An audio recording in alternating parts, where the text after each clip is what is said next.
Não compre ações da Sanepar antes de ver esse vídeo aqui, exatamente isso. Eu tenho recebido muitas dúvidas e visto muitos comentários aqui nos meus vídeos mais recentes sobre a Sanepar também. Algumas pessoas falando que a empresa é ruim, que não paga dividendos, que só paga uma vez por ano, que não paga praticamente nada. Outras pessoas falando que é a melhor empresa do mundo, que é a ação mais top da bolsa, a ação mais barata da bolsa de valores. Então aproveite você também, já deixe sua opinião aqui nos comentários, o que você acha? Você acha que o momento é para comprar, vender ações da Sanepar? Tá barato, não tá? Enfim, né? Nesse tipo de empresa é comum você ver opiniões desse tipo aqui, ou extremamente otimistas, ou muito pessimistas. Por isso eu resolvi gravar esse vídeo aqui, não com o objetivo de te convencer a comprar ou vender ações da Sanepar, tem nada a ver, esse vídeo aqui não é uma recomendação de investimentos, não encare esse vídeo aqui como recomendação nem de compra nem de venda, mas a ideia aqui é trazer dados, fatos, informações sobre o setor e a empresa que possam ajudar você, te auxiliar no seu próprio racional. Para quem não me conhece, eu sou Badu Vieira,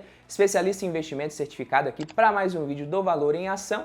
Que Nossa Senhora do Buy and Hold abençoe a nossa carteira de investimentos no longo prazo, que proteja a gente de fazer besteira, né? Se e somente se você gostar do conteúdo, eu peço encarecidamente que você deixe o seu like nesse vídeo aqui. E se você tem interesse também em aprender mais sobre investimentos, ações, bolsa de valores, economia em geral, de forma gratuita, considere se inscrever aqui no canal e ativar o sininho das notificações. Se você já é inscrito, você já sabe que o vídeo vai ser legal, já deixa o like. Vamos lá, né? Por que as ações da Sanepar estão caindo? Ou melhor, por que as ações de qualquer empresa caem ou sobem, né? Nessas horas é interessante o investidor se fazer esse tipo de questionamento aqui, né? O que faz uma ação cair ou subir na bolsa de valores no longo prazo são os seus resultados, são os resultados crescerem ali, né, ao longo dos anos. Se o resultado cresce, o patrimônio da empresa cresce, pode ter certeza que as ações vão se valorizar. Por outro lado, se os resultados não crescem, se a empresa fica estagnada, não investe, né, fica ali andando de lado, patinando, as ações, consequentemente, tendem a se comportar da mesma forma. Só que no curto prazo, o mercado costuma tentar se antecipar, estimando os resultados da empresa ali de acordo com a sua realidade atual, naquele momento ali. No curto prazo, a bolsa de valores é um jogo de expectativas, tá? Os investidores analisam um cenário, criam uma expectativa do que vai acontecer com a empresa nesse cenário, jogam isso no preço ali junto com os riscos também. Se o que se concretiza é pior do que o mercado esperava, as ações caem. Se a realidade se mostra melhor do que as estimativas, as ações tendem a se valorizar na mesma proporção. Isso acontece com todas as empresas, não é só com o Sanepar que acontece com todas as empresas da Bolsa. Então, antes de falar sobre a realidade da Sanepar aqui, tudo que está acontecendo e ainda pode acontecer com a empresa, eu vou te provar isso aqui com um exemplo recente. Você quer ver? Vale a pena a gente fazer esse tipo de comparação aqui, esse tipo de exercício, mesmo sendo uma empresa totalmente diferente, mas vai dar para você pegar o jeito aqui do que eu estou querendo te dizer. Você pega a Magazine Luiza, por exemplo, MGLU3. A empresa se reorganizou muito bem em 2015, alguns acreditaram, outros não. De 2016 para cá, o que aconteceu? A empresa começou a crescer, se reinventou, o mercado digital veio ganhando força, taxa Selic saiu de 14,25% em 2015 para 2% em 2020, isso incentiva consumo. Magazine Luiza explodindo, quem não acreditava começou a acreditar na empresa, né? O consumo veio aumentando, os resultados da empresa crescendo, então realmente a empresa ela foi capaz ali de entregar o crescimento que o mercado estava estimando naquele começo de alta ali, as ações seguiram subindo por causa disso. 2020 a pandemia ali explode, todas as ações caem ali a princípio, mas logo depois taxa de juros lá embaixo para injetar liquidez na economia, tome auxílio emergencial também, todo mundo trancado em casa, consumo online aumentou, as ações da empresa continuaram subindo.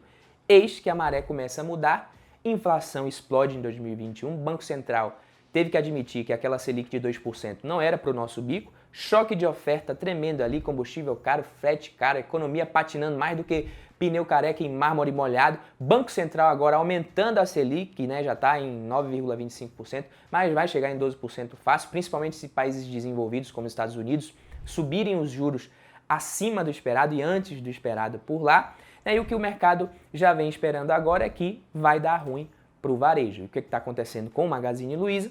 Despencando. Aí você me pergunta, Badu, o que tem a ver Magazine Luiza com Sanepar?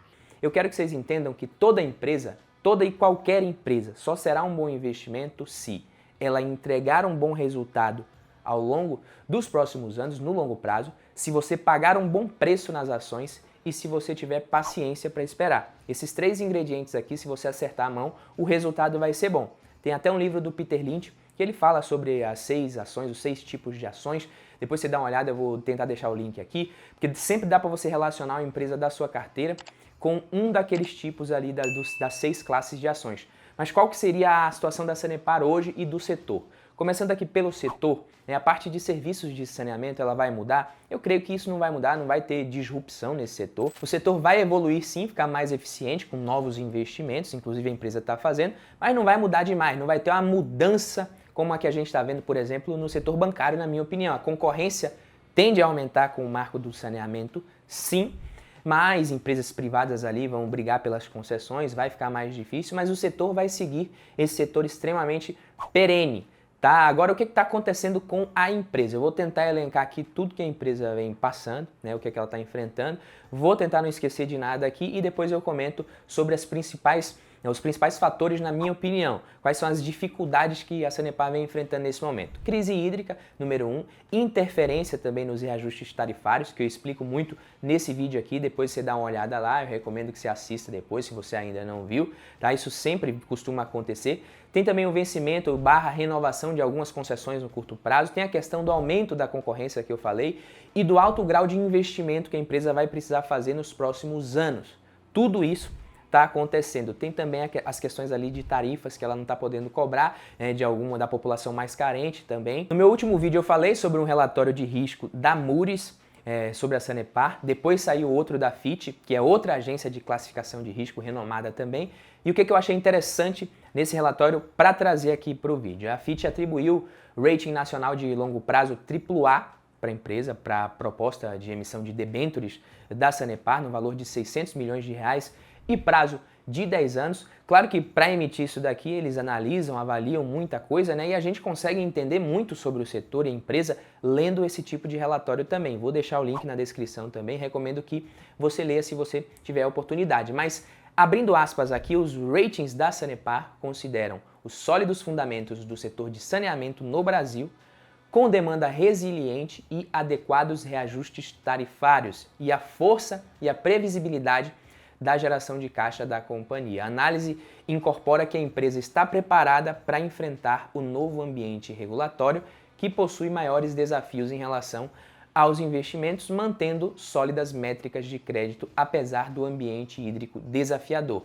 No momento, o risco político inerente ao seu controle público não exerce pressão negativa sobre a classificação. Isso aqui é mais ou menos o que a gente sabe mesmo, no setor perene, previsibilidade de receita, geração de caixa. Olhando os últimos 10 anos, você vê que a receita veio aumentando, o resultado operacional da empresa também crescendo, o lucro da Sanepar também crescendo, margens ali interessantes e crescentes também, margem EBITDA, margem líquida crescendo, ROI e ROIC satisfatórios também. O relatório também diz que a Sanepar deve reportar margem EBITDA de 43% a 46% ao longo dos anos, acima dos pares de controle público. Robusto fluxo de caixa operacional da empresa deve suportar majoritariamente também os maiores investimentos de aproximadamente 1,3 bilhão em 2021 e 1,6 bilhão em média de 2022 a 2024 e dividendos de 520 milhões na média mais ou menos no período ali entre 2022 e 2024.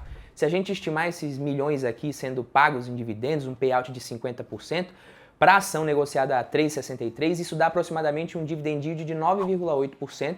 Com a ação a R$ 4,00, se a gente faz regra de 3 aqui, isso daria mais ou menos 9% de dividendos em 2022, 2023, segundo as estimativas da Fitch. Quer dizer que vai ser isso daqui?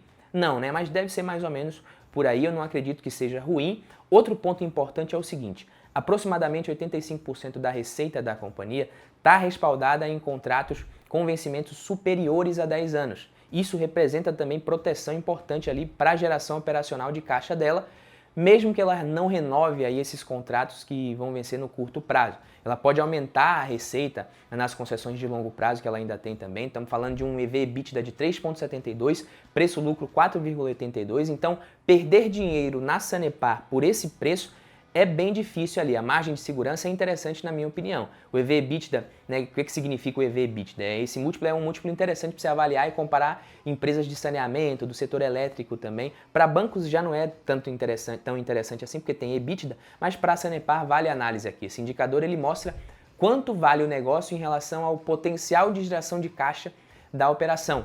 O EBITDA é a proxy da geração de caixa e o EV é o Enterprise Value, que nada mais é do que o market cap somado com a dívida líquida da empresa. Então, para calcular quanto vale o negócio, o Enterprise Value, você precisa somar a dívida líquida ali com o market cap. Esse indicador mostra em quanto tempo o investimento se pagaria usando a geração de caixa da empresa. Claro que esses indicadores aqui mostram o passado, e o futuro pode ser diferente, a realidade é um pouco diferente, na verdade. O que vai acontecer é que a geração de caixa livre da empresa nos próximos anos, ela deve diminuir, pode ser que o crescimento de receitas e lucros seja um pouco prejudicado, mas mesmo com um cenário bem difícil se desenrolando para a empresa, mesmo com os lucros sendo impactados, o crescimento de lucros ali sendo impactado, só esses contratos de longo prazo de mais de 10 anos, que representam a maior parte da receita da Sanepar, só isso já traz uma previsibilidade que faz com que seja muito difícil ter prejuízo comprando ações da Sanepar pelos preços atuais. A expectativa é que o novo marco regulatório possibilite também o aumento da participação do setor privado, fortaleça também a capacidade de investimentos da indústria como um todo nesse setor. A Sanepar tem acesso a fontes de financiamento também, possui o melhor nível de risco de crédito, como a gente viu. E o que é importante nesse período de ampliação de investimentos aqui? O fluxo de caixa de financiamentos da empresa, ele deve ser negativo nos próximos anos. O fluxo de caixa de financiamentos, o que ele mostra? Quanto que a empresa paga aos credores e acionistas, com dividendos, proventos, amortização de dívida, etc. E quanto que ela recebeu desses mesmos grupos em captação de dívidas, emissões de ações e tal. Em outras palavras, o fluxo de caixa de financiamentos mostra ali quais foram as movimentações no capital dos sócios e de terceiros. Então ele deve ser negativo nos próximos anos, mas isso não é anormal, tá? Como a empresa está investindo muito e, consequentemente, a geração de caixa livre pode ser impactada, isso é perfeitamente normal para uma empresa como a Sanepar. Por quê, Badu? Porque ela já está ali num estágio mais maduro. E o que acontece, Nesse momento, o que se espera é que ela tenha um fluxo de caixa operacional positivo e suficiente para financiar esses investimentos necessários, então ela vai conseguir financiar. Só que se a companhia ela já está na maturidade, geralmente a necessidade de investimentos é menor, resultando ali num fluxo de caixa de investimentos negativo, só que tranquilo, ok, com menos necessidade de investimentos ali muito altos. E aí uma parcela maior desse fluxo de caixa operacional pode ser distribuído para os sócios, com mais dividendos sendo pagos, o fluxo de caixa de financiamentos tende a ser negativo também, e é assim que funciona mais ou menos. Só que o momento atual ele foge um pouco desse cenário típico aqui, esse padrão que eu acabei de citar, porque a Sanepar vai passar por um período de investimentos maior. E aí qualquer coisa que impacte o fluxo de caixa operacional da empresa nesse período coloca ela numa situação não tão confortável. É como se a Sanepar tivesse que apertar o orçamento dela ali por um tempo, se comprometendo com esses investimentos que a gente acabou de falar, e se a receita cair, por qualquer motivo que seja, ela não tem tanta folga assim, entende?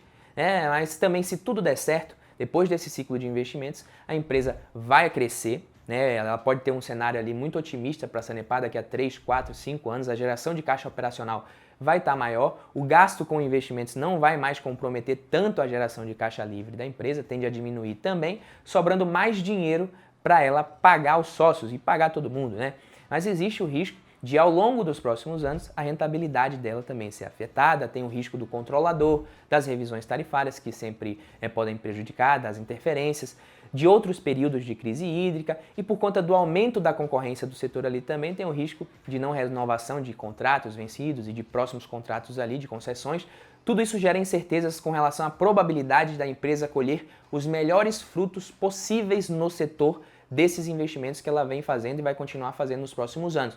Se não tivesse essas incertezas, as ações estariam bem mais caras. Mas aí também não seria renda variável, Então, apesar disso, a Sanepar já está se movimentando ali para a renovação de concessões de municípios importantes, como Cascavel, que vence em 2024, Ponta Grossa, 2026, Maringá também. Só essas três aqui já dá 12,6% da receita da estatal, do total da receita da empresa.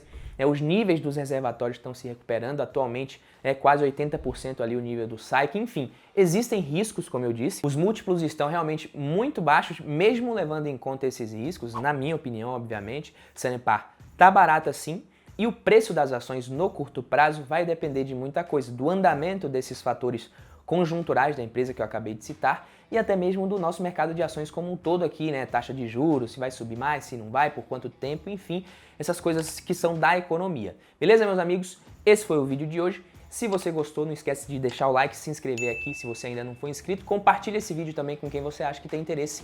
Tamo junto, até o próximo vídeo.